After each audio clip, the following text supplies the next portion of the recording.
안녕하세요. 저는 임페리얼 컬리지 런던에서 BSc 메디컬 바이오사이언스를 공부하고 있는 구성무입니다. 저는 바이오사이언스와 가장 연관이 있는 바이올로지, 케미스트리, 매스매틱스를 하이 레벨로 선택하여 이수하였어요. 스탠다드 레벨로는 이코노믹스, 잉글리시, 랭귀지, 스페니쉬, 아베니시오를 들었어요. 바이오 HR 같은 경우에는 외워야 할 게 다른 과목들보다 훨씬 더 많다고 생각해요. 그래서 CI나 옥스퍼드 교과서로 공부를 하는 것보다는 이미 많은 학생들이 이용하고 있는 바이오닌자라는 사이트를 추천해드리고 싶어요. 토픽과 실러버스별로 바이올로지, HR, SL 커리큘럼이 정리되어 있는데 교과서보다 훨씬 이해하기 쉽고 깔끔하게 정리되어 있어서 더 많은 도움이 될 것이라고 생각해요.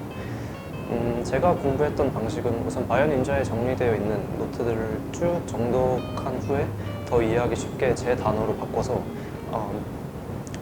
노트를 직접 쓰면서 만드는 것이었어요. 그리고 만약 외워야 할 글들이 너무 많다면 다이어그램을 이용해서 스테이지별 키 이벤트 그리고 키워드들만 외우는 것도 아주 효과적이라고 생각해요. 다음으로 Chem HR 같은 경우에는 저는 처음에는 교과서로 기본 개념을 잡은 후에 바로 패스트 exam 페이퍼를 풀었어요. 패스트 페이퍼를 풀면서 중간에 막히는 부분이 있어도 꼭 다 풀기 전까지는 절대 답지를 확인하지 않고 다 푼 후에 채점을 하는 방식인데요. 채점을 하면서 틀린 문제가 있다면 다른 색깔 펜으로 답을 그대로 베껴 적고 외우면서 이해하려고 하면 될 것 같아요. 그걸 패스트 exam 페이퍼 10년치 정도를 계속해서 풀다 보면 처음 풀었던 패스트 페이퍼보다 점수가 눈에 띄게 오르는 걸 볼 수 있을 거예요. 외워야 할 게 많은 과목이 아니고 이해력과 문제를 접근하는 능력이 요구되는 과목이라고 생각되기 때문에 패스트 페이퍼만 풀면서 모르는 부분이 있으면 되돌아가서 다시 이해만 해도 높은 점수를 받을 수 있는 과목이라고 생각해요.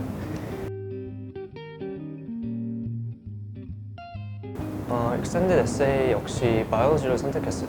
제가 선택한 주제는 뉴로사이언스였고 사람의 나이와 성별이 반응 속도에 미친 영향에 대하여 논문을 작성했어요. 우선 학교마다 다르겠지만 저희 학교엔 과학 과목, 특히 바이올로지 익스텐디드 에세이를 쓰려고 했던 학생들이 굉장히 많았어요.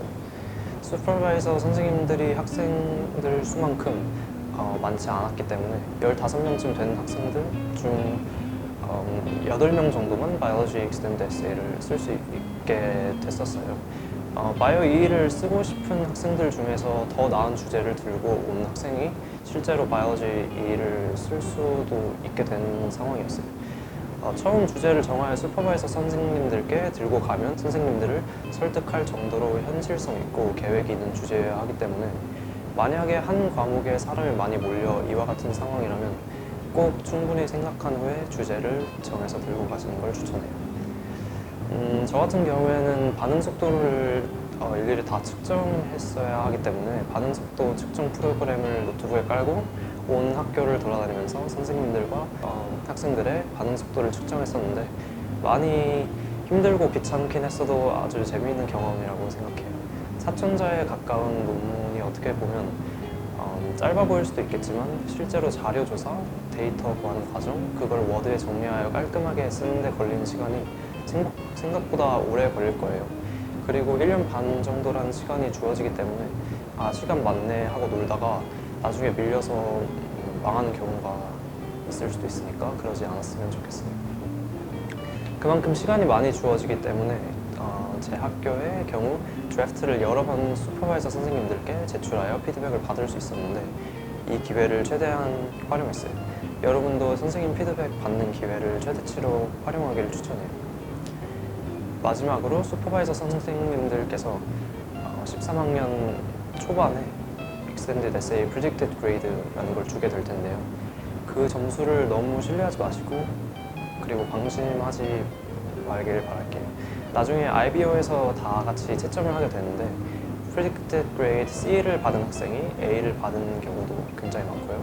Predicted Grade A를 받은 학생이 C나 D로 떨어지는 경우도 굉장히 흔하기 때문에 E나 TOK 점수는 사실 예상이 잘 안 가요. 그렇기 때문에 한 번 쓸 때 열심히 쓰는 걸 추천해요. 구글에 정말 잘 쓴 E들이 많이 올라와 있는데 처음 쓸 때 어떻게 접근을 해야 될지 잘 모르겠으면 꼭 5개 정도 찾아서 그거의 스트럭처와 논문 쓰는 방식, 그 그리고 자세한 내용들을 처음부터 끝까지 쭉 읽어본 후에 자기 일을 쓰는 게 훨씬 도움이 많이 될 것이라고 생각합니다.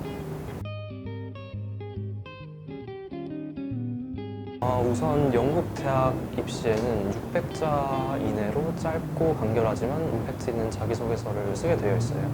최대한 자신이 지원한 전공 과목에 대한 흥미와 충분한 지식을 부각시키게 써야 하고 또 그뿐만 아니라 학업적인 것 이외에 자신의 면도 자소서에 담아내야 하기 때문에 저한테는 카스가 자소서를 쓰는 데 있어서 굉장히 많은 도움을 줬다고 생각해요.